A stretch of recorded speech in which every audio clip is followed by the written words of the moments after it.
So I'm reviewing the Perry-Rone portable tower fan, and this is what the fan looks like. It's already plugged in. Once you plug it in, you have the light indicating that power is on, and this stands 12 inches and the width is about, I want to say about 5 inches or so. So this is what it looks like, and I got the color black. So when you turn it on, you'll notice that it does have two sets of speed. It has the high and the low, so you can turn on the speed like this to change the speed. So what you do is that you press the power button first, and when you press it, you can see that it's blowing low.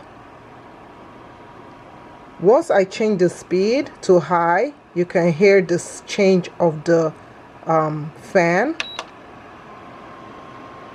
and it's blowing really nicely.